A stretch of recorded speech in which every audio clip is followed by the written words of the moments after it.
love that view. This is one of the things I love about living in this flat, the view out of these windows.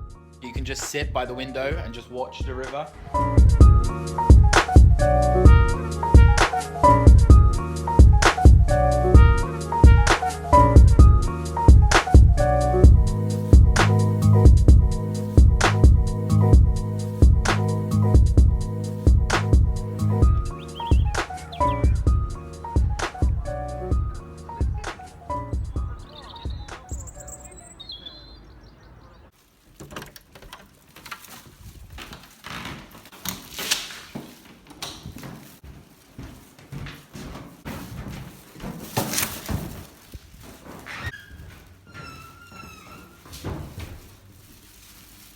What a beautiful day.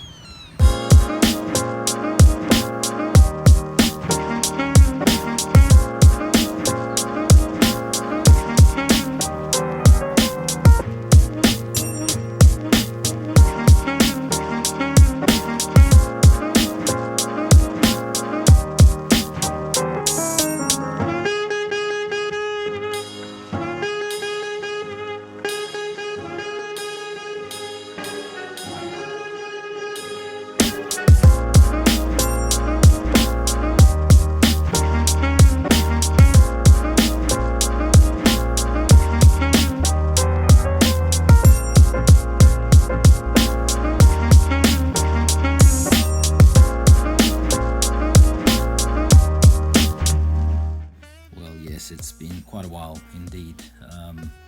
I've actually recorded quite a few things these past few weeks. Some of them are relevant, some of them are not so relevant, so do excuse this one.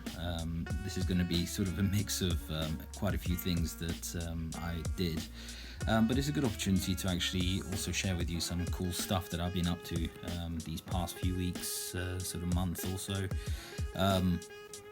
And reasons why it's kind of taken me a bit of a while to kind of get this up and uploaded and finished, etc.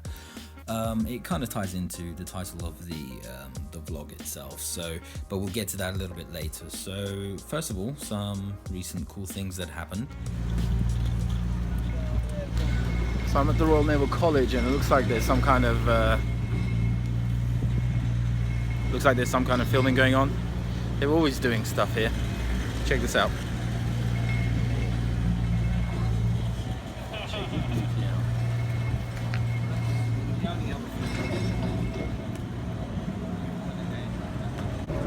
Is it film?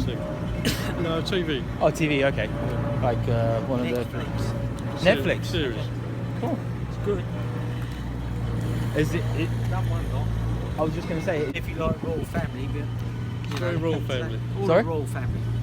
Thank you very much.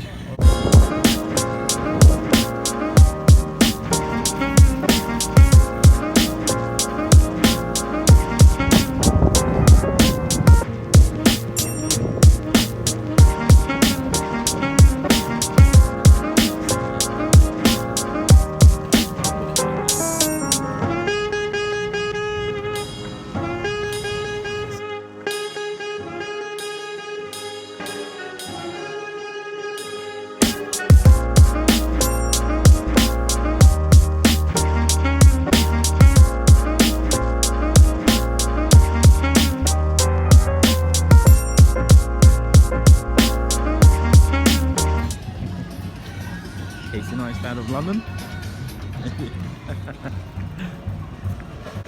Somebody's playing some brilliant music. Some jazz going on in here. Where's that music coming from? There it is. Oh wow.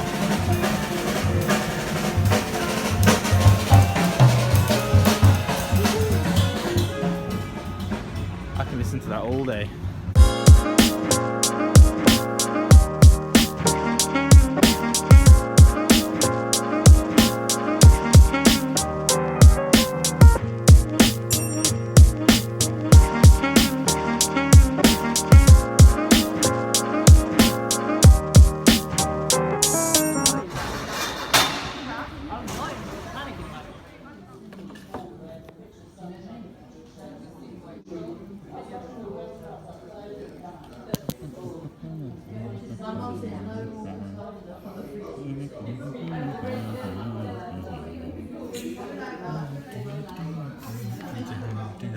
So, what time did they say they were going to arrive?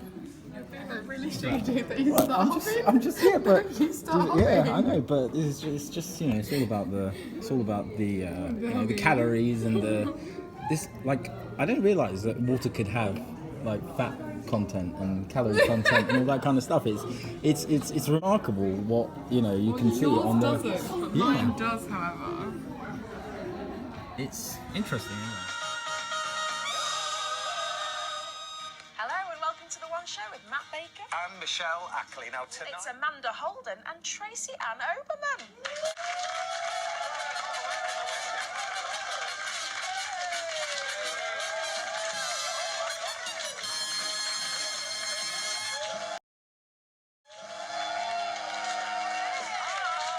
There's a full routine in the finish. It's lovely. According to the London School of Business and Finance, 47% of workers are considering a change in career. And with us tonight are some who have already made that leap. So, Damien, we'll start with you. Now, 20 years ago, you were... A baker. A baker, okay. I should get that sign from my dressing room, actually. But turn it around and show us what you've become. Oh, a duty station manager. I wasn't expecting that. The reverse. You trained as a lawyer, but let's see what you are now. So I am now a baker doing, and I do think that the law is a sort of career, when you look at it from the outside in, it looks a lot more glamorous than it is. And when you're sat there sleeping under your desk and working through the night, it's so far from being glamorous. And I knew that I did want to have a family and have a fulfilling social life as well. And So decided it's all about that work-life balance, isn't it? absolutely. Really good advice. Thank you. Thank you. And let's go over to Jason Signed Out, motor trade project manager, and now you are... I'm an architect. Oh, that's a good choice. Yeah. So how was your experience of the One Show, Sharon? What did you think? Was it like how it... You're going to be on my vlog. What do you think? I thought it was interesting, It was very definitely quick. different. And this is Andy. Hey! Thank you for having us, Andy. Don't be silly. Had a You're great more than time. welcome. Cheers. Guys, take Thank care. you. You too. And then just like that, a couple of weeks ago on a Friday evening, I bump into Will Ferrell and John C. Reilly, two of my favourite comedic actors of current times. And it wasn't a case of, oh, can I get a quick selfie with you guys? I actually had a bit of a conversation because they'd just come out of seeing a movie, and we've come on to last week where I've hit 100 subscribers. That is like the first kind of major milestone, or your first special milestone, 100 subscribers. And equally what I'm proud of is that figure there for views. By the way, I'm a big fan of the analytics that YouTube give you. As you can see from these tables, they show you all the different countries that view your content, and give you sort of specific stats like watch time, number of views, likes, dislikes, all that kind of stuff, which is fantastic. It's great. Now, in the grand scheme of YouTube, I know those figures aren't anything to sort of get too excited about or jump up and down. However, for sort of a new YouTuber like myself, who pretty much all I have is my iPhone. I've been shooting all my ground stuff on my iPhone. I've been editing things on my iPhone. The only thing you can argue that I have, which is sort of professional, I guess, or it's semi-pro, is my Phantom 4 drone. So taking that into consideration, the fact that I haven't even been able to upload that regularly. I think I've managed about 1 or 2 videos a month, whereas sort of YouTubers who are actually doing this seriously are uploading at least sort of 3 times a week, if not every day. Those are encouraging, impressive numbers with what little I've had. So it's, in the very least, it's encouraging results, and it just drives me to do more. I feel like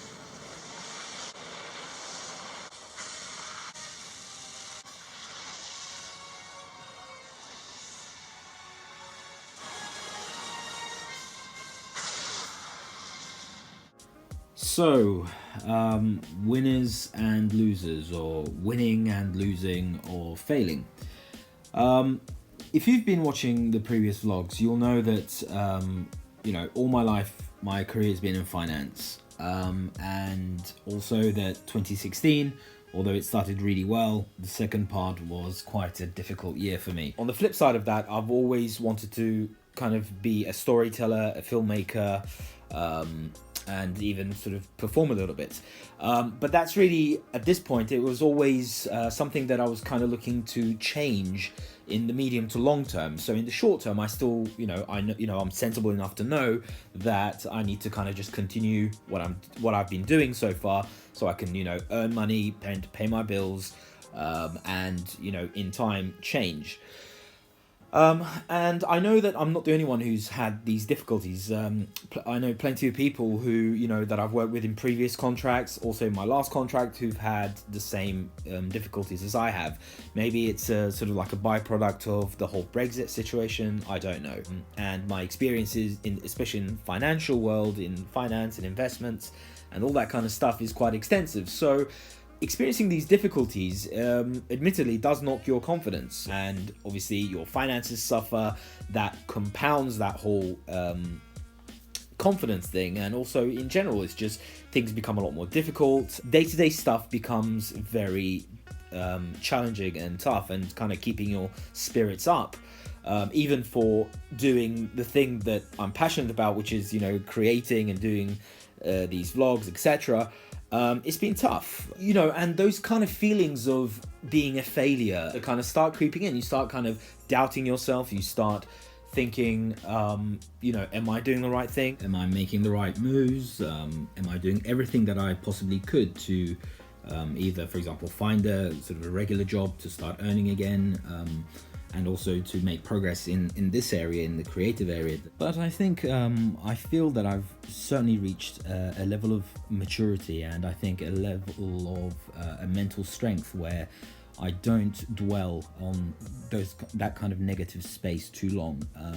I very quickly snap myself out of that, because look, the reality is, what are we talking about? When we talk about success and failure, really, especially in this modern Western consumerist society that we live in, unfortunately what we're actually really talking about is financial success or failure, and we're all guilty of this, so I'm not pointing fingers at anyone. You're not perceived by everybody else to be successful unless really the main and probably the only thing that a lot of people look at is your financial success or your failure, and it's a complete and utter BS, really. My first proper job was Hard Rock Cafe.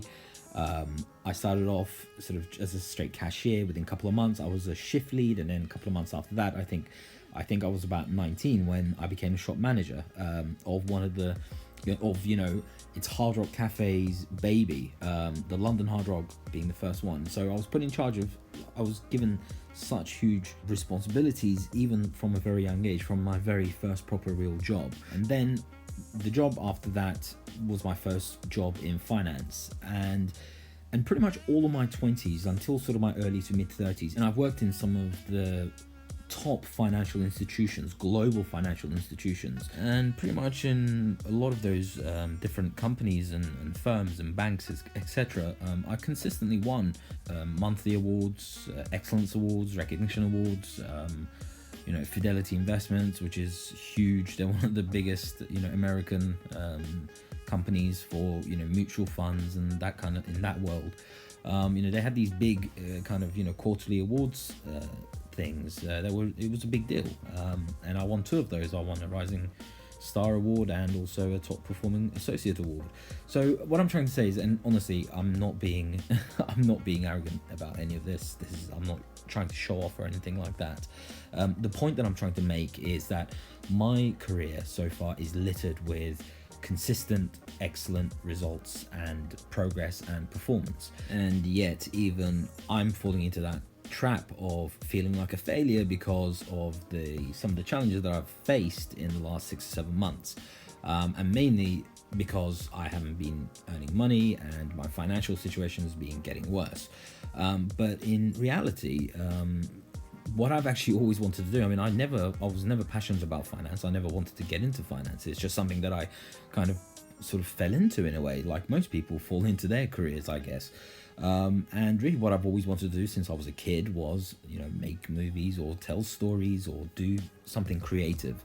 And it dawned on me that I have never really fully invested in myself. I'm not talking about anything selfish or over the top, but what I'm trying to say is that I've never really given myself an opportunity to really go for the real things, the true dreams and aspirations that I've always had for myself. And some people, especially in the last couple of years, have criticized me saying, well, you know, you're 36, 37, now 38. Aren't you a bit too old to do this and that? I don't buy it. I don't believe in that at all. I think you're never old to change. I don't think it's ever too late to change and give it my best. Then I don't think I'll ever fail, because whenever I've been passionate about something, whenever I've really truly believed in something and given myself to something, I've always succeeded. I'm not saying I've never made mistakes. Of course, we all make mistakes, and failure, in fact, losing is a big part of life. You know, especially when you're really trying to make something happen. People who say, well, you know, I haven't failed much or I haven't lost much, are either lying or they haven't really tried much in their lives. If you look at any of the most successful people in the world, those people will tell you that they've failed probably 100 times more than they've ever succeeded. And the reality is, we've only just got this one life, and I think every one of us owe it to ourselves to really embrace our aspirations, our dreams, our hopes for this life, because we don't know how long it's going to be. There is no guarantee that I'm going to live until I'm 80, 90 years old. So I think it's important that everybody has the courage to make that leap of faith and jump. And you'll be surprised to find that you might tumble, but then you'll be fine and you'll be back up again in no time. I'm sorry I've been going on a bit, but that's kind of really the message, and I hope it didn't sound too negative, because it's essentially, I'm not being negative. It's the complete opposite, actually. I'm trying to kind of give people encouragement. Having hope and always hoping for the best is not a bad thing. It's very easy to be negative. It's very easy to be dismissive, whereas I think you've got nothing to lose. I think most people have the experience and knowledge to know that life can be tough, it can be challenging, at times disappointing, and frustrating. So if you're gonna kind of go through these things anyway, you might as well do it, pursuing your dreams, or at least, or even better, actually living your dream and doing the things that you're passionate about and that you love. And at the same time, also get as much joy out of every day as possible, because as tough as life can be, at the same time, it can also be very beautiful. It can be inspiring. It could be incredible. I myself have been very lucky to have some amazing memories, have done some amazing, fantastic things that you know, I'm very grateful for. But there is still so much that I want to do and achieve, and I have so many ideas, so many things that I want to share, and it's about time that I get on and just do it, because I've barely scratched the surface so far with everything, even with these vlogs and everything else. The ideas that I have, the quality of the output that I want to produce is far bigger, better than what I've done so far. But it's been a great learning curve, and it's been a good test bed. So here's to the future.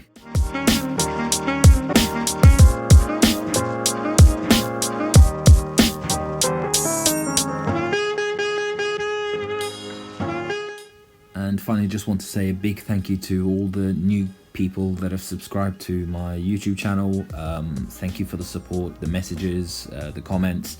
Keep them coming. Let me know what you think. I'm always open to new ideas and suggestions, and I will keep trying to push the bar and bring you even better quality content.